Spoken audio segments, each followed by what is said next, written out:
खैबर पख्तूनख्वा के डिस्ट्रिक्ट चित्राल में बसा है एक ऐसा खूबसूरत गांव जहां आपको दूर दूर तक फैले कोई हिंदू राज के ऊंचे ऊंचे पहाड़ दिखेंगे। यहां सुबह की शुरुआत फोन के अलार्म से नहीं बल्कि चिड़ियों के चहचहाने से होती है।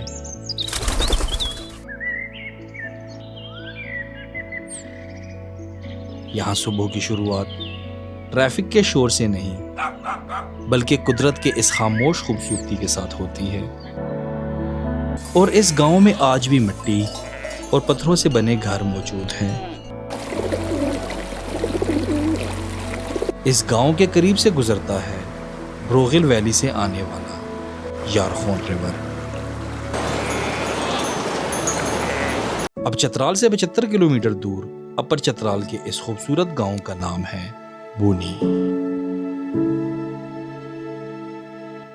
और बूनी के करीब 84,000 एकड़ पर फैले हुए ये हैं काकलश्त मेडोज।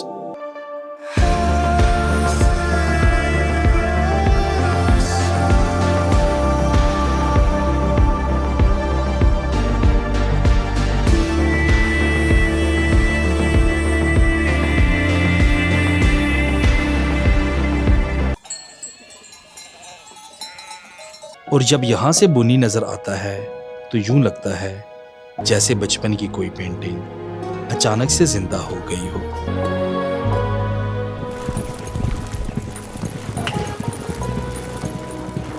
अब ये एक्सपीरियंस करने के लिए हम दिन 3 बजे रावलपिंडी से अपनी जर्नी स्टार्ट करते हैं और पाकिस्तान की सबसे लंबी करीब 10 किलोमीटर की लवारी टनल को क्रॉस करते हुए 450 किलोमीटर का डिस्टेंस कवर करके बिला आखिर हम पहुंच जाते हैं बुनी।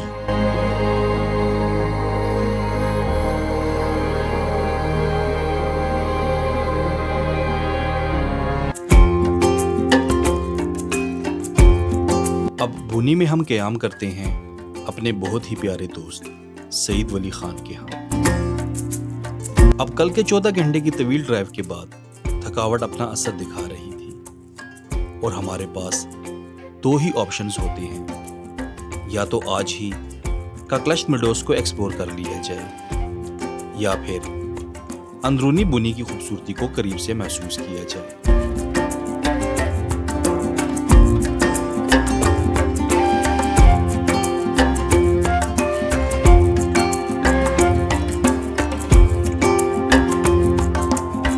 अस्सलाम वालेकुम व्यूअर्स, वेलकम फ्रॉम बुनी अपर चतराल। कल जर्नी हमने अपनी रावलपिंडी से स्टार्ट की थी दिन 3 बजे और सुबह तकरीबन 4:30 बजे हम पहुंचे हैं बुनी में। तो अभी बुनी का जो ब्लॉसम है उसको एक्सप्लोर करने की कोशिश करेंगे। अब इससे पहले मैं कई बार बुनी आ चुका था, लेकिन ये पहली बार था कि अंदरूने बुनी को इतने करीब से देख रहा था, जहां इर्द गिर्द के पहाड़ और बाहर की ताज़ा फोलिएज एक नया रंग बखेर रही थी। और यहाँ ज्यादातर दरख्त अखरोट, खुबानी, सेब और तूत के थे।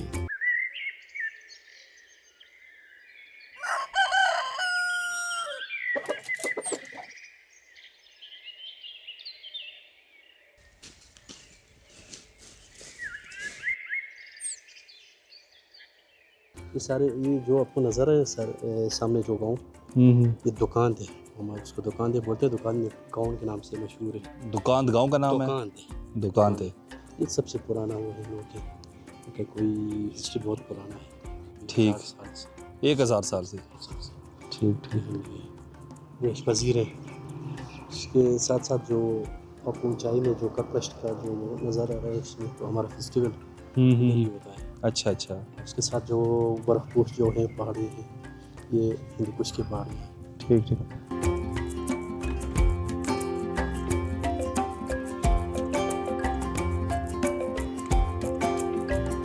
अब जाकर ये मालूम हुआ कि बुनी के शुमाल और मगरिब में कोई हिंदोकश के बुलंदो बाला पहाड़ लोकेटेड है, जबकि बुनी के मशरिक और जनूब के सिंध कोई हिंदू राज के पहाड़ी सिलसिले फैले हुए हैं। और बुनी के जनूब की सिमत लोकेटेड है बुनी की सबसे ऊंची चोटी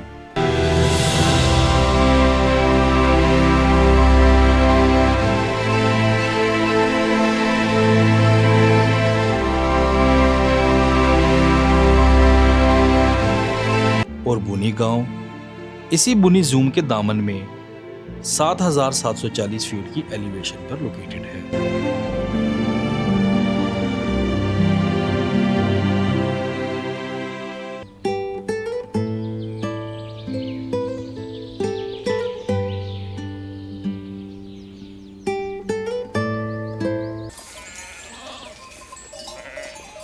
तो परवेज़ भाई, अफ़गानिस्तान के साथ जो अपर चतराल के बॉर्डर लग रहे हैं उसके बारे में कुछ इन्फॉर्मेशन है आपको? बिल्कुल जी, बिल्कुल है। ये ऐसा है, ये लोअर चतराल में जो पहला वाला हमारा बॉर्डर है, ये अरांदू बॉर्डर है। अच्छा। उसके साथ दूसरा बॉर्डर हमारा है उर्सून बॉर्डर है, और तीसरा हमारा बॉर्डर है बुम्बरत में आता है, वो शखान दहस को वो बोलते हैं हम चतराल में, उस बॉर्डर है वो। और चौथा बॉर्डर हमारा लोटकुट में शेख सलीम है, और पांचवा बॉर्डर हमारा तेरिश में आता है। तेरिशमेर के साथ एक नदी है, एक ग्लेशियर है, उसके साथ साथ एक बॉर्डर है। और छठा वो बॉर्डर हमारा है बरौल है लास्ट में। 6 बॉर्डर हमारे अफ़गानिस्तान के साथ है। और दूसरा त्रिचमीर का जो रास्ता है, हाँ वो कहाँ से जाता है? वैसे अमूमन लोगों को पता नहीं है। सर, इसमें ऐसा होता है, एक रास्ता लोटोवीर से भी जाता है। ये किस साइड से है? ये जो रेशुन से आगे एक पुल है, रेशुन गांव है। ये रेशुन अपर चतराल का गेटवे भी है। इसमें एक पुल है, उस पुल के उस साइड पे वो रास्ता जाता है ओवीर से होते हुए आप तिरिच में जा सकते हैं। दूसरा वो रोड है तिरिच, ये तोरको से आप जाएंगे तो सुरवक्त नाम का एक गांव है, इसमें पुल क्रॉस करके वो तिरिच से साइड से होते हुए आप तिरिच में पहुँच जाएंगे। तो बुनी से तकरीबन कितने दिन में बंदा पहुँच सकते हैं? तिरिचमेर में तिरिच का जो आखिरी वो है गांव है, इसमें 3 घंटा लगता है बोलने से। अभी तो रास्ता थोड़ा तोरको साइड में थोड़ा ठीक हो गया। बहुत शुक्रिया Thank सर, you आपने so much. इन्फॉर्मेशन दी हमें। Thank you so much.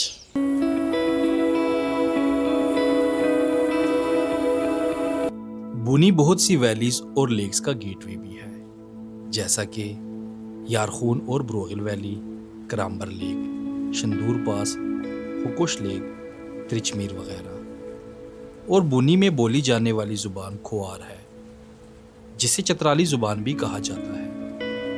और यही ज़ुबान पूरे चतराल में ना सिर्फ बोली जाती है बल्कि आसानी से समझी भी जाती है।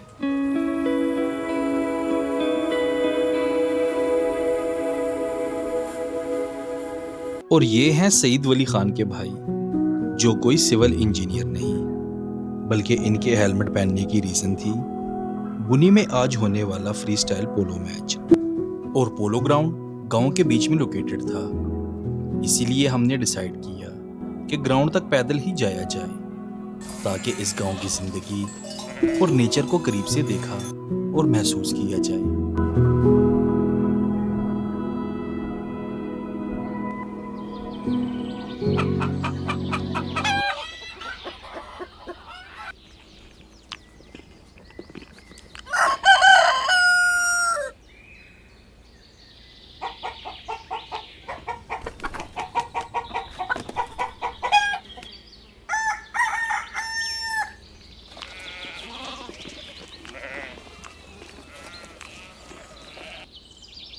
और ये सब कुछ मुझे इसलिए भी पसंद है क्योंकि मेरी ज़िंदगी का एक ख़ास हिस्सा ऐसे ही गांव में गुजरा है, और यही सादगी और कच्चे मकान आज भी मुझे अट्रैक्ट करते हैं।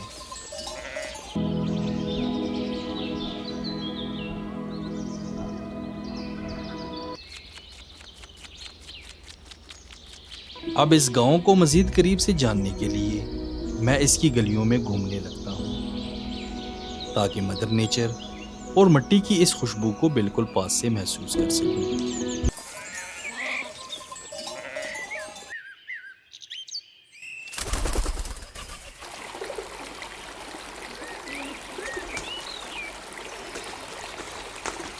और इस गांव की गलियों से गुजरते गुजरते आप एक ऐसे पार्ट में एंटर हो जाते हैं जहां फैली होती हैं सरसब्ज फसलें, जो इस गांव की खूबसूरती को और भी बढ़ा देती है।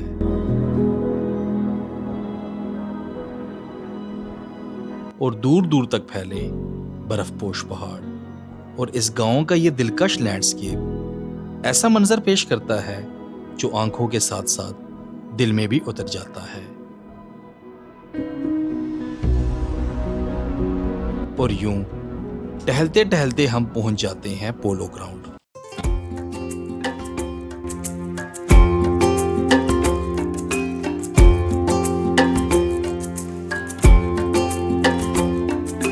ये पोलो का एक प्रैक्टिस मैच हो रहा है, तो इनका जो कल्चर है कि बाहर से जो मेहमान आते हैं आउटसाइडर, वो बॉल जो है वो अंदर ग्राउंड के अंदर फेंकते हैं, उसके बाद मैच स्टार्ट होता है। तो अभी इंशाल्लाह ये बॉल फेंकने लगे हैं और मैच ये स्टार्ट हो गया।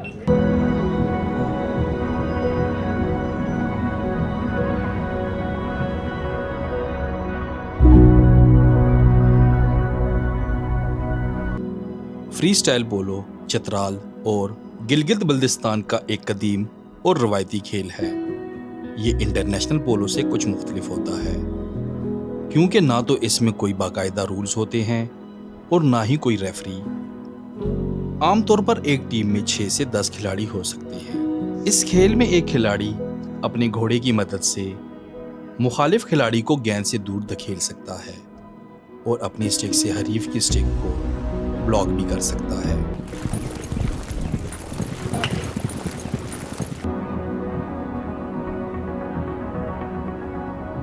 और इसी फ्री स्टाइल पोलो को देखने के लिए बच्चे, जवान और बूढ़े बहुत शौक से यहाँ इकट्ठे होते हैं।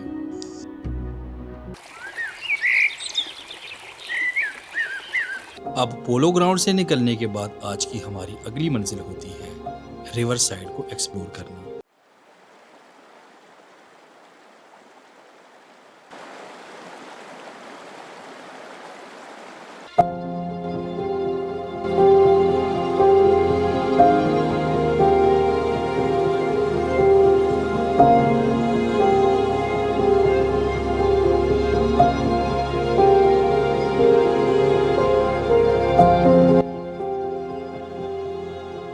बुनी गांव के करीब से गुजरता है रोगिल वैली से आने वाला यारखून रिवर। जहां गर्मियों में ये दरिया शोर मचाता है, तो वहीं बहार में यही दरिया खामोशी ओढ़ लेता है और इसकी लहरों की आवाज जैसे सरगोशी बन जाती है।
अब रिवर साइड पर कुछ टाइम स्पेंड करने के बाद मेरे जहन में चंद सवाल जन्म लेते हैं कि जब बुनी विलेज यारखून रिवर से खासी हाइट पर लोकेटेड है, तो फिर सैलाब का पानी यहां तक आखिर कैसे पहुंचता है।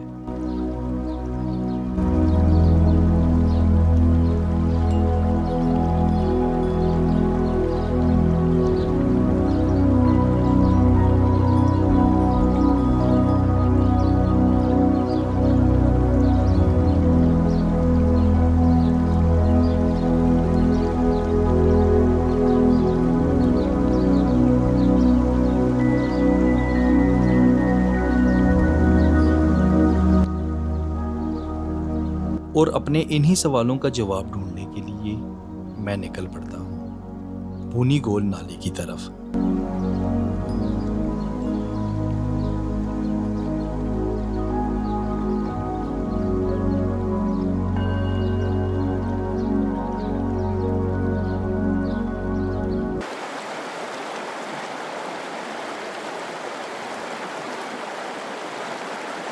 अब बुनी जूम से निकलने वाला बुनी गोल ग्लेशियर जन्म देता है इस नाले को।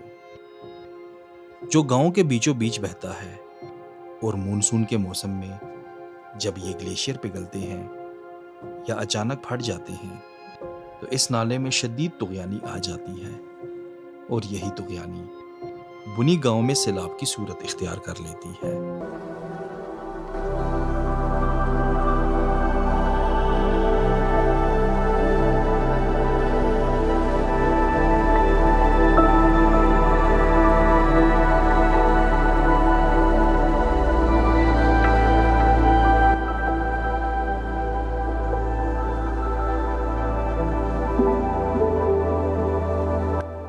और ये है इस गेस्ट हाउस में ज़ेर तामीर बुनी की पहली और लेटेस्ट डिजिटल लाइब्रेरी।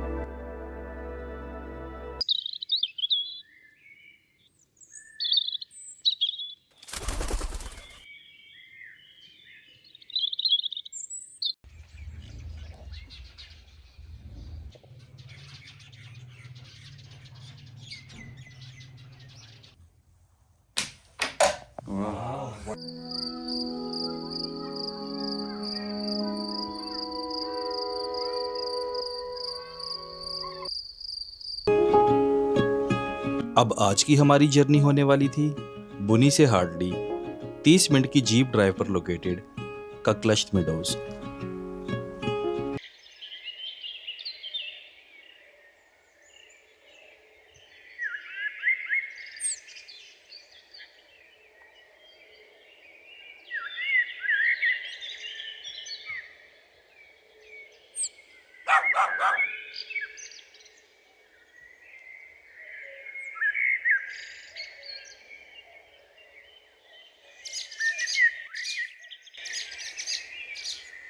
और इस गेस्ट हाउस में मेरे लिए सबसे इंटरेस्टिंग था सिम्बा और मानो की ये फ्रेंडशिप।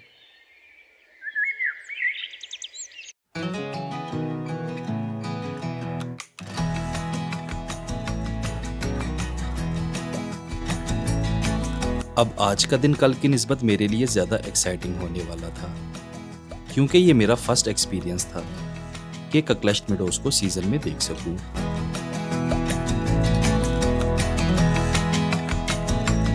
अब इससे पहले भी मैं ककलश्त ऑफ सीज़न में कर चुका था, लेकिन आज का एक्सपीरियंस कुछ अलग ही होता है, क्योंकि जाते हुए हम थोरको साइड से जाते हैं और वापसी हमारी एक अलग रूट से होती है।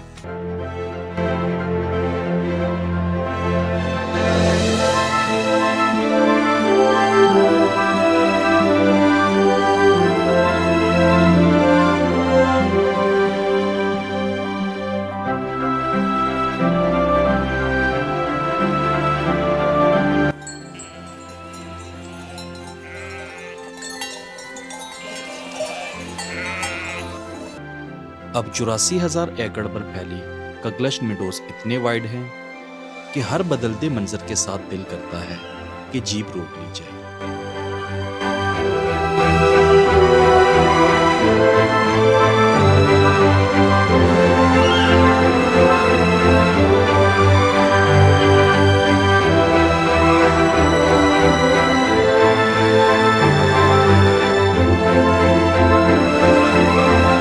अब जहां ककलश्त के जुनूब में बहता है यारखून रिवर, तो वहीं इसके शुमाल में बहता है एक और दरिया, और ये है रिच गोल रिवर। और इसका मिलाप कोरक के मुकाम पर यारखून रिवर के साथ होता है।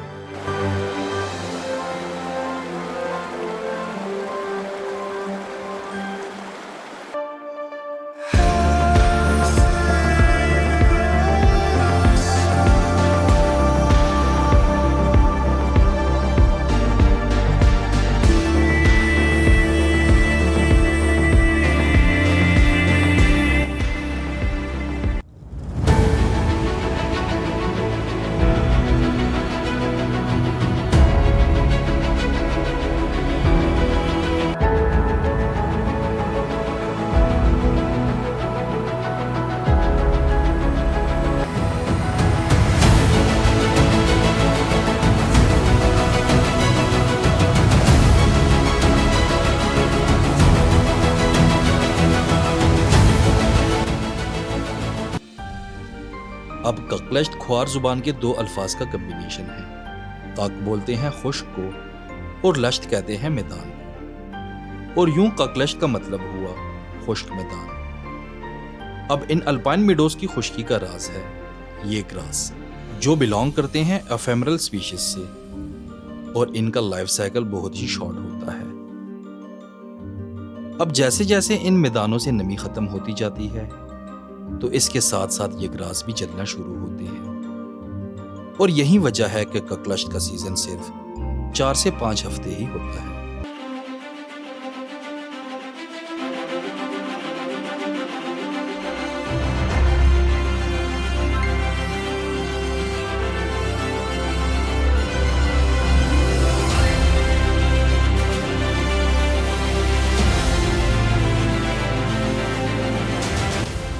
अब यहां से बुनी का ऐसा लैंडस्केप नजर आता है जैसे बचपन की कोई पेंटिंग अचानक से जिंदा हो गई हो।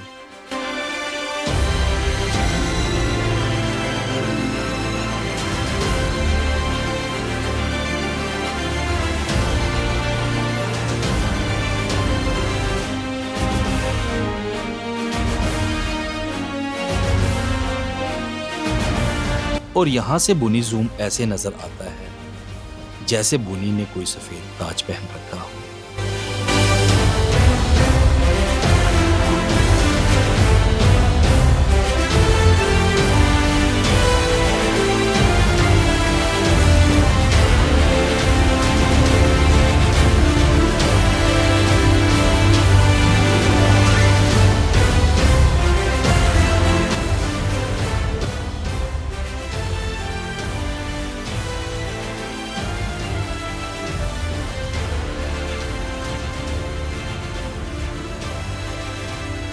अब ये मिडोज इतने वाइड हैं कि कई किलोमीटर तक जीप इसमें चलती ही जाती है, और अगर आप यहाँ हाइकिंग शुरू करें तो सुबह से शाम हो जाए, मगर ये मिडोज खत्म होने का नाम नहीं लेते।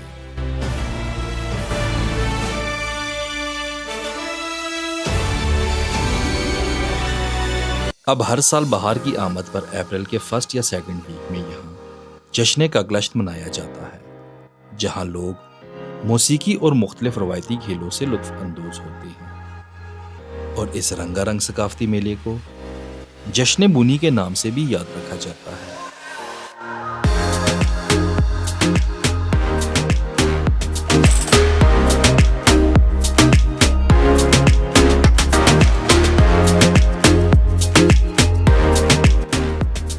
लेकिन सईद वली खान भाई ने बताया कि इस साल ये मेला मुनक्कद नहीं हो रहा।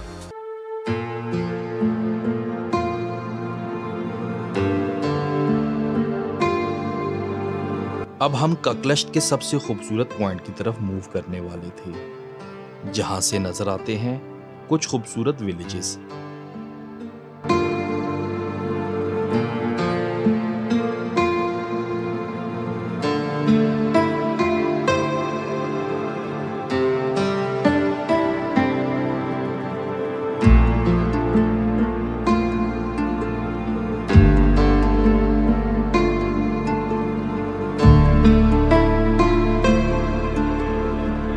और अगर मौसम साफ हो तो इस पॉइंट की तरफ जाते हुए नजर आती है हिंदोकश की सबसे ऊंची चोटी त्रिचमीर, और इसके साथ हिंदोकश की तीसरी बुलंदतरीन चोटी इस्तोरोनाल।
अब मैं यहाँ से जा तो रहा था, पर कुछ सवालों ने जन्म लिया, और इन्हीं सवालों का जवाब ढूंढने के लिए एक नए एक्सपीरियंस के साथ, एक नई कहानी को लेकर फिर से किसी दिन रुख करूंगा मैं इन मैदानों की तरफ।